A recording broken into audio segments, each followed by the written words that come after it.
कुछ बातें आपको याद रखनी है।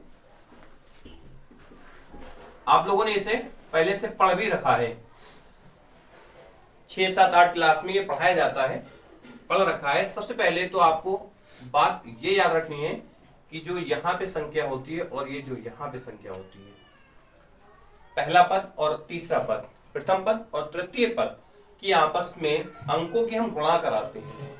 यहाँ पे बच्चों हमारा एक्स स्क्वायर है, काउंटिंग में गिनती में एक एक्स माना जाएगा, एक एक्स स्क्वायर माना जाएगा। और यहाँ पे हमारे 5 है, यानी कि 5 और 1 की अगर हम गुणा कराते हैं तो 5 एकम 5 बनता है।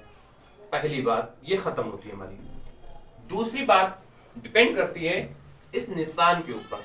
ये जो निशान आपको दे रखा है, ये निशान आपको बताएगा कि जो इसके दो टुकड़े करना होते हैं, गुणनखंड करना होते हैं, वो जोड़ के करना है या फिर घटा के करना है। अगर यहाँ पे प्लस है तो आपको दो टुकड़े जोड़ करके बनाने हैं, जो कि यहाँ पर प्लस है हम जोड़ करके बनाएंगे। और अगर यहाँ पे माइनस होता है तो वहां पर हमें माइनस के दो टुकड़े बनाने होते हैं। आइए दोनों बातें आप ध्यान में रखते हुए सवाल की तरफ बढ़िए। एक्स स्क्वायर माइनस, हमें क्या करना है, इस 6 को ऐसी दो संख्या में डिवाइड करना है जिसकी गुणा 5 आए और जोड़ 6 आए। समझ रहे आप लोग, जिसकी गुणा 5 आए और जोड़ने पे वो संख्या 6 बन जाए। अब चूंकि देखिए जैसे 3 और 2 भी आपका 5 होता है, 3 2 5 हो जाएगा, 3 दूनी 6 हो जाएगा। लेकिन आप जोड़ के इसे सबसे बेहतर है कि इसे आप 5 एकम 5 बना लीजिए। 5 प्लस 1 इंटू एक्स प्लस 5 बराबर 0। एक्स स्क्वायर माइनस 5 की गुणा एक्स के साथ कराएंगे, आ जाएगा 5 एकम 5 एक्स माइनस और प्लस की गुणा हमेशा माइनस एक्स, और 1 की गुणा जब कराएंगे एक्स एकम एक्स आ जाएगा, प्लस आ जाएगा 5 बराबर हो जाएगा 0।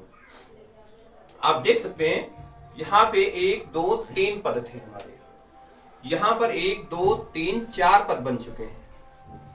क्या करेंगे, हम इन पदों को दो दो पदों में बांट लेंगे, यानी कि इस भाग को अलग कर लेंगे और इस भाग को अलग कर लेंगे। ऐसा करने से क्या हुआ, इसमें से x हमें कॉमन मिल जाएगा।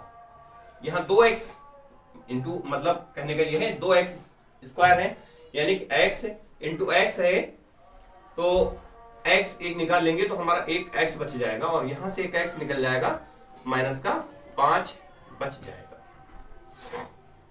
माइनस यहां देखिए x और 5 है, यानी कुछ भी कॉमन नहीं है, तो क्या करेंगे, यहां से माइनस का 1 कॉमन ले लेंगे।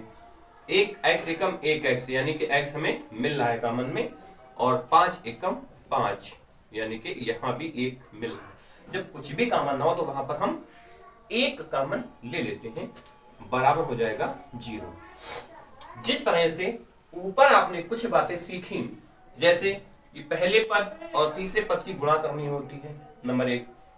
दूसरी बात, इस निशान को देखना होता है, अगर प्लस है तो हमें जो टुकड़े बनाने हैं वो जोड़ करके बनाने हैं।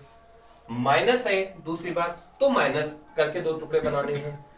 तीसरी बात, यहां पर आपको ये चीज ध्यान रखनी है बच्चों, अगर आपका सवाल सही हो रहा है तो ये दोनों जो ब्रैकेट हैं इनके मान हमेशा समान आने चाहिए।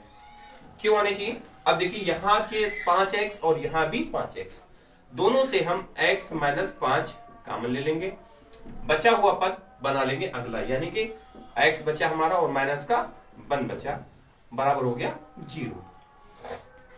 आप इसे आंसर लिख सकते हैं, लेकिन या बेहतर है इसे और हल कर लीजिए।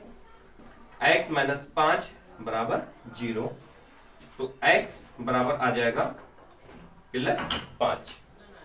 यदि x माइनस 1 बराबर 0, तो x बराबर आ जाएगा 1, तो x बराबर हमारे दो मान निकल के आएंगे, 1, 5। यही हमारा राइट आंसर कहलाएगा, आपका राइट आंसर ये कहलाएगा।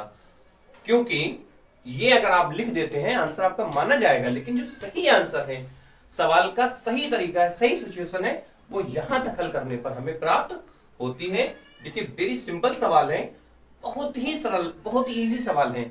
आपको थोड़ी सी मेहनत करनी है, सिर्फ 2 या 3 बातें आपको इसमें समझनी होती हैं और हल करनी होती हैं। अगर आप इन्हें हल करना चाहते हैं तो 2 या 3 बातों को आप सीख लीजिए और आसानी से अपने आने वाले पेपर में 2 या 3 नंबर प्राप्त कर लीजिए। फिलहाल मिलते हैं अगली वीडियो में अगले सवाल के साथ। That's all.